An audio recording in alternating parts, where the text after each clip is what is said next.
வணக்கம். மாலை முரசு செய்திகளை விரிவாக பார்ப்பதற்கு முன் தலைப்புச் செய்திகள். மக்களவைத் தேர்தலையொட்டி காங்கிரஸ் கட்சியின் தேர்தல் அறிக்கை வெளியீடு. தமிழகத்தின் நீட் தேர்வு ரத்து, குடும்ப தலைவி வங்கிக் கணக்கில் 72,000 ரூபாய் என வாக்குறுதி.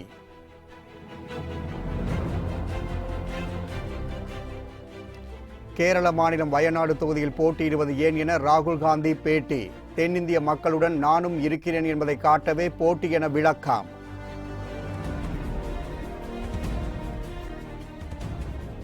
வேலூர் தொகுதி திமுக வேட்பாளர் கதிர் ஆனந்தை தகுதி நீக்கம் செய்ய வலியுறுத்தல். தமிழக தலைமை தேர்தல் அதிகாரி சத்யபிரதா சாகுவிடம் அதிமுக புகார்.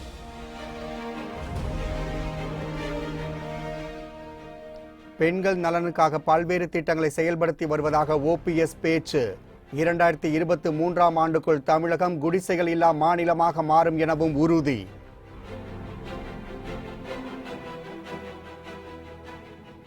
திரைப்பட இயக்குனர் மகேந்திரன் உடலுக்கு திரைத்துறையினர் மலர் அஞ்சலி.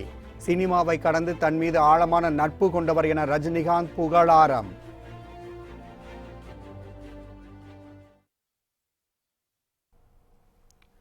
மருத்துவ படிப்பில் சேர நீட் எனப்படும் பொது நுழைவுத் தேர்வை எதிர்கொள்ளும் மாநிலங்களில் முழுமையாக நீட் தேர்வு ரத்து செய்யப்படும் என காங்கிரஸ் தேர்தல் அறிக்கையில் வாக்குறுதி அளிக்கப்பட்டுள்ளது. மக்களவைத் தேர்தலை ஒட்டி டெல்லியில் நடைபெற்ற நிகழ்ச்சியில் 54 பக்கங்கள் கொண்ட காங்கிரஸ் கட்சியின் தேர்தல் அறிக்கை அக்கட்சியின் தலைவர் ராகுல் காந்தி இன்று காலை வெளியிட்டார். முன்னாள் பிரதமர் மன்மோகன் சிங், கட்சியின் முன்னாள் தலைவர் சோனியா காந்தி, பிரியங்கா காந்தி, முன்னாள் அமைச்சர்கள் ப. சிதம்பரம், AK அந்தோணி ஆகியோர் முன்னிலையில் காங்கிரஸ் கட்சியின் தேர்தல் அறிக்கை வெளியிடப்பட்டது. காங்கிரஸ் தலைவர் ராகுல் காந்தி இன்று வெளியிட்ட அக்கட்சியின் தேர்தல் அறிக்கையில் நீட் தேர்வு ரத்து செய்யப்படும் எனவும், தமிழகத்தில் மட்டுமல்ல எந்தெந்த மாநிலங்களில் நீட் தேர்வு எதிர்க்கப்படுகிறதோ அந்த மாநிலங்களில் நீட் தேர்வு முழுமையாக ரத்து செய்யப்படும் எனவும், அதற்கு மாற்றாக மாநில அளவில் தேர்வு நடத்தப்படும் எனவும் தெரிவிக்கப்பட்டுள்ளது. நியாய் திட்டத்தில் குடும்ப தலைவியின் வங்கிக் கணக்கில் மாதந்தோறும் 6,000 ரூபாய் செலுத்தப்படும் எனவும், விவசாயத்திற்கு தனி பட்ஜெட் தாக்கல் செய்யப்படும் எனவும் வாக்குறுதி அளிக்கப்பட்டுள்ளது. 100 நாள் வேலை திட்டம் 150 நாட்களாக உயர்த்தப்படும் எனவும், 2030ஆம் ஆண்டுக்குள் இந்தியாவில் வறுமை ஒழிக்கப்படும் என்றும் அதில் கூறப்பட்டுள்ளது.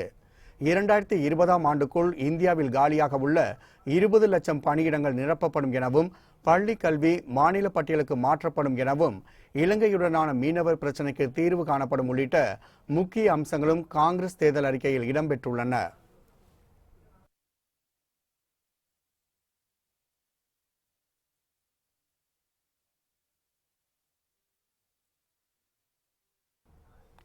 மத்திய பாஜக அரசு தென்னிந்தியாவை புறக்கணிப்பதால் கேரள மாநிலம் வயநாட்டில் போட்டியிடுவதாக காங்கிரஸ் தலைவர் ராகுல் காந்தி தெரிவித்தார்.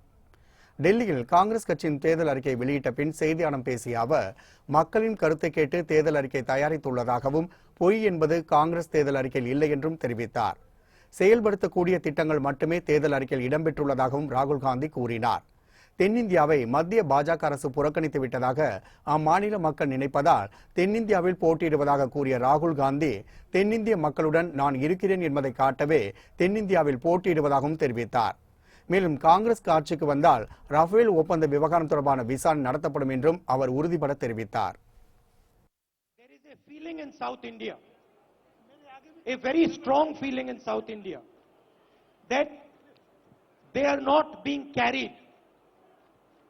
By the current government. South India feels hostility from Mr. Narendra Modi. They feel that they are not being included in the decisions of this country. So I wanted to send a message to South India that we are with you and I am standing with you. பெண்கள் நலனுக்காக அதிமுக அரசு பல்வேறு திட்டங்களை செயல்படுத்தி வருவதாக குறிப்பிட்ட O. Panneerselvam, 2023ஆம் ஆண்டுக்குள் தமிழகம் குடிசைகள் இல்லா மாநிலமாக மாறும் எனவும் உறுதியளித்துள்ளார். நாடாளுமன்ற தேர்தல் மற்றும் சட்டமன்ற இடைத்தேர்தலுக்கான பிரச்சாரம் களைகட்டி வருகின்றது. வரும் 18ஆம் தேதி வாக்குப்பதிவு நடைபெற உள்ளதால் வேட்பாளர்களை ஆதரித்து அந்த கட்சி தலைவர்கள் தீவிர பிரச்சாரத்தில் ஈடுபட்டு வருகின்றனர். அதிமுக கூட்டணி வேட்பாளர்களை ஆதரித்து துணை முதலமைச்சர் O. பன்னீர்செல்வம் சுற்றுப்பயணம் மேற்கொண்டு வாக்கு சேகரித்து வருகிறார். இதன் ஒரு பகுதியாக கோவை மக்களவை தொகுதியில் பாஜக வேட்பாளர் CP ராதாகிருஷ்ணனை ஆதரித்து அவர் பிரச்சாரம் செய்தார். அப்போது மக்களிடையே உரையாற்றிய அவர், திமுகவின் ஆட்சியில் மக்களுக்கு தேவையான எந்த நல்ல திட்டங்களையும் கொண்டு வரவில்லை என்று குற்றம் சாட்டினார். பெண்கள் நலனுக்காக அதிமுக அரசு பல்வேறு திட்டங்களை செயல்படுத்தி வருவதாக குறிப்பிட்ட ஓ பன்னீர்செல்வம் 2023ஆம் ஆண்டுக்குள் தமிழகம் குடிசைகள் இல்லா மாநிலமாக மாறும் எனவும் உறுதியளித்தார். பெண்களுடைய பாதுகாப்பு எண்ணற்ற திட்டங்களை மாண்புமிகு அம்மா வகுத்து தந்தார்கள். 2 பெண் குழந்தை பிறந்தால் பெண் குழந்தை பாதுகாப்பு திட்டத்தின் கீழ் வைப்பீடு வைத்து வட்டியுடன் சேர்த்து 18 வருடங்களுக்கு தருகின்ற திட்டம். அந்த பெண் வளர்ந்து திருமண வயதை எட்டுகிற பொழுது ஏழை பெண்ணாக இருந்தால் ஏழ்மையின் காரணமாக திருமணம் தடைப்பட்டு விடக்கூடாது என்பதற்காக 25,000 ரூபாய் நிதி, அந்த பெண் பட்டதாரி பெண்ணாக இருந்தால் 50,000 ரூபாய் நிதி உதவி, தாலிக்கு தங்கம் 4 கிராம். மாண்புமிகு அம்மா அவர்கள் 2016 தேர்தலில் சொன்னார்கள், தாலிக்கு வழங்குகின்ற தங்கம் 4 கிராம் இது 8 கிராமாக உயர்த்தி வழங்கப்படும் என்று சொன்னார்கள். இன்றைக்கு நாம் 8 கிராமாக தாலிக்கு தங்கம் 8 கிராம் வழங்கிக் கொண்டிருக்கிறோம். மாண்புமிகு அம்மாவுடைய ஆட்சி. 2019ஆம் ஆண்டு மக்களவை தேர்தலை பொறுத்தவரையில் அதிமுக கூட்டணியில் இடம்பெற்றுள்ள பாமக வேட்பாளரும் முன்னாள் மத்திய அமைச்சருமான AK மூர்த்தி களம் காணுகிறார். திமுக சார்பில் எஸ் ஜெகத்ரட்சகன் போட்டியிடுகின்றார். அம்மா மக்கள் முன்னேற்ற கழகம் சார்பில் பார்த்திபனும், மக்கள் நீதி மய்யம் சார்பில் என் ராஜேந்திரனும், நாம் தமிழர் கட்சியின் சார்பில் பாவேந்தனும் களம் இறங்குகின்றனர். திமுக காங்கிரஸ் கட்சிகளின் கூட்டணி சந்தர்ப்பவாத கூட்டணி என சமத்துவ மக்கள் கட்சியின் தலைவர் சரத்குமார் தெரிவித்துள்ளார். சேலம் மக்களவைத் தொகுதியில் அதிமுக சார்பில் KRS சரவணன் போட்டியிடுகின்றார்.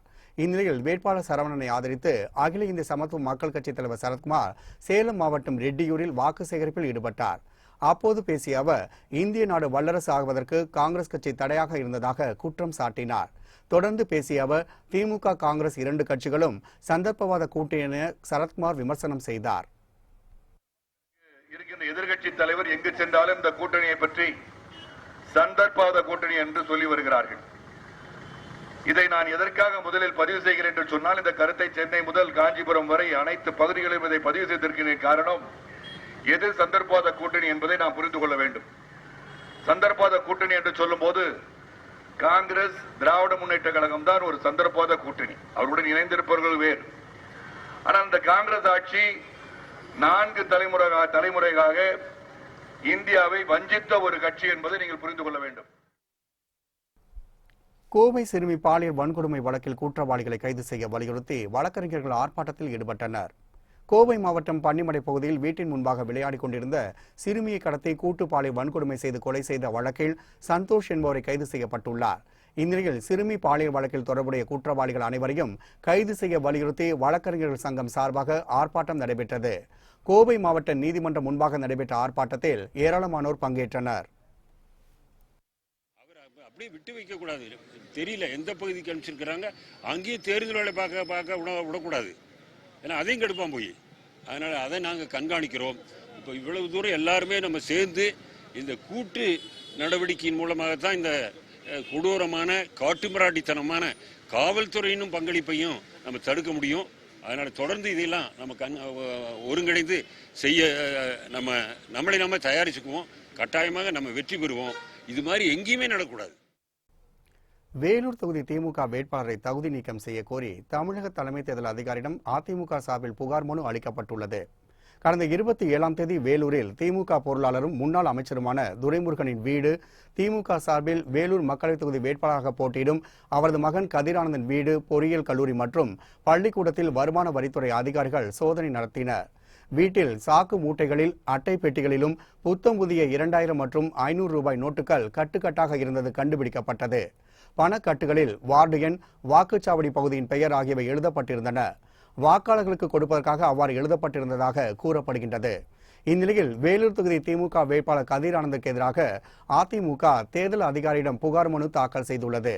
அதில் கதிரானந்தை தகுதி நீக்கம் செய்ய வேண்டும் என்று அதிமுக தரப்பில் கோரிக்கை விடுக்கப்பட்டுள்ளது. மேலும் கொளுத்தும் வெயிலில் நீதிமன்ற தீர்ப்பை மீறி பொதுக்கூட்டங்கள் நடத்தி வரும் ஸ்டாலின் மீது நடவடிக்கை எடுக்க வேண்டும் எனவும், தேனியில் பரிசு பொருள் சின்னத்தில் வைத்து வாக்காளர்களுக்கு பரிசு பொருட்கள் வழங்குவதை தடை செய்ய வேண்டும் எனவும் புகார் மனுவில் தெரிவிக்கப்பட்டுள்ளது. நேற்றைக்கு கூட வேலூரிலே முன்னாள் அமைச்சர் திரு துரைமுருகனுடைய இல்லத்திலேயும் அவருக்கு சொந்தமானவர்களுடைய இல்லத்திலேயும் கோடிக்கணக்கான ரூபாய்கள் பறிமுதல் செய்யப்பட்டிருக்கிறது. திராவிட முன்னேற்ற கழகத்தின் சார்பிலே வேலூரிலே போட்டியிடக்கூடிய திரு கதிரானந்த் அவர்கள் தகுதி நீக்கம் செய்யப்பட வேண்டும். கடந்த 10 தினங்களாக நடைபெற்றுக் கொண்டிருக்கக்கூடிய பொதுக்கூட்டங்களானது கடும் வெயிலிலே பொதுமக்கள் மிகவும் சிரமப்படக்கூடிய வகையிலே அந்த பொதுக்கூட்டங்களானது நடந்து கொண்டிருக்கிறது. திரு தினகரன் அவர்களுக்கு தேர்தல் ஆணையத்தால் பரிசு பெட்டி பொது சின்னமாக வழங்கப்பட்டிருக்கிறது. அந்த பரிசு பெட்டி போல ஒரு பெட்டியை செய்து அதற்குள்ளாக பரிசு பொருட்களை வைத்து அவர் கொடுத்திருக்கிறார். அது தேனி பாராளுமன்ற தொகுதியிலே பிடிக்கப்பட்டிருக்கிறது. சிறுபான்மையினரையும் தமிழக மக்களையும் கொழுப்புவதற்காக திமுகவினர் தவறான பிரச்சாரம் செய்வதாக அம்மா மக்கள் முன்னேற்ற கழக துணை பொதுச் செயலாளர் தினகரன் தெரிவித்தார். ஈரோடு தொகுதி அமமுக வேட்பாளர் செந்தில்குமாருக்கு ஆதரவாக ஈரோட்டின் பல்வேறு பகுதிகளில் தினகரன் பிரச்சாரம் மேற்கொண்டார்.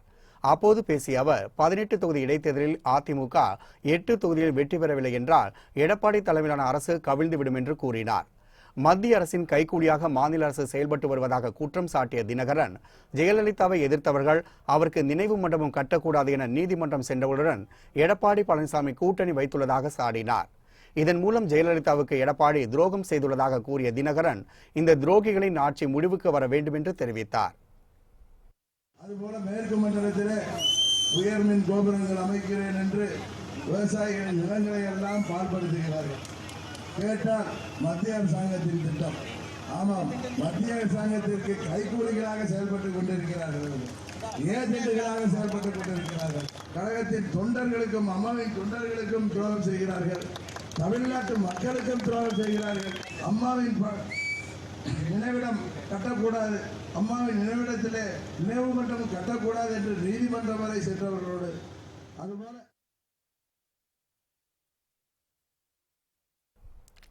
பொள்ளாச்சி மக்களவைத் தொகுதி அதிமுக வேட்பாளர் சி மகேந்திரன் திருப்பூரில் தீவிர வாக்கு சேகரிப்பில் ஈடுபட்டார். கோவை மாவட்டம் பொள்ளாச்சி மக்களவைத் தொகுதியில் அதிமுக வேட்பாளர் சி மகேந்திரன் போட்டியிடுகின்றார். இதற்காக அவர் பல்வேறு இடங்களில் தீவிர வாக்கு வேட்டையில் ஈடுபட்டுள்ளார். இந்நிலையில் திருப்பூர் மாவட்டம் உடுமலை அருகே உள்ள முக்கோணம், சடையப்பாளையம், கணபதிபாளையம் உள்ளிட்ட கிராமங்களில் வீடு வீடாக சென்று பொதுமக்களிடம் இரட்டை இலை சின்னத்திற்கு வாக்கு சேகரித்தார். இதில் ஏராளமான அதிமுக நிர்வாகிகளும் கூட்டணி கட்சி தொண்டர்களும் கலந்து கொண்டனர்.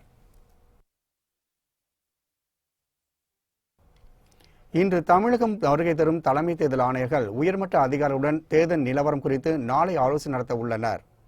இந்திய தலைமை தேர்தல் ஆணையர் சுனில் அரோரா, தேர்தல் ஆணையர்கள் அசோக் லவாசா, சுசில் சந்திரா ஆகியோர் அடங்கிய குழுவினர் இன்று சென்னை வருகின்றனர். தமிழகத்தில் தேர்தல் ஆணையத்தால் அங்கீகரிக்கப்பட்ட அரசியல் கட்சிகளைச் சேர்ந்த பிரதிநிதிகளுடன் அவர்கள் நாளை ஆலோசனை நடத்த உள்ளனர்.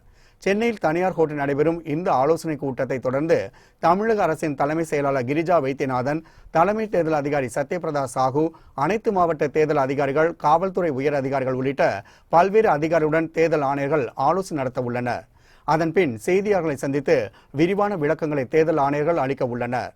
தமிழகத்தில் 3 நாட்கள் பயணம் முடிந்ததும் தேர்தல் ஆணையர்கள் கேரள மாநிலத்திற்கு செல்ல உள்ளனர்.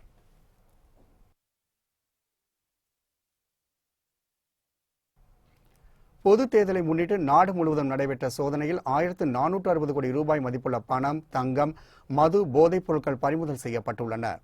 மக்களவைத் தேர்தல் ஏப்ரல் 11 தொடங்கி 7 கட்டங்களாக நடைபெற உள்ளது. இந்த தேர்தலில் வாக்காளர்களுக்கு பணம் வழங்கலை தடுக்க தேர்தல் ஆணையம் பல்வேறு நடவடிக்கைகளை எடுத்து வருகின்றது.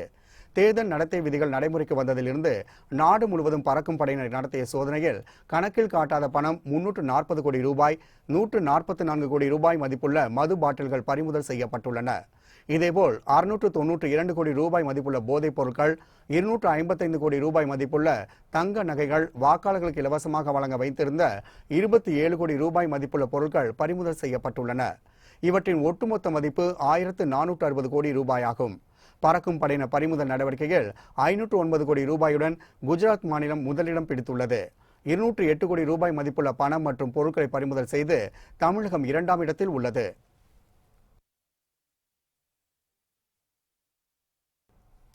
புத்தம் புதிய செய்திகள் அவ்வப்போது முழுமையாக மாலை முரசு தொலைக்காட்சி வழங்கும். இணைந்திருங்கள் மாலை முரசு தொலைக்காட்சியுடன்.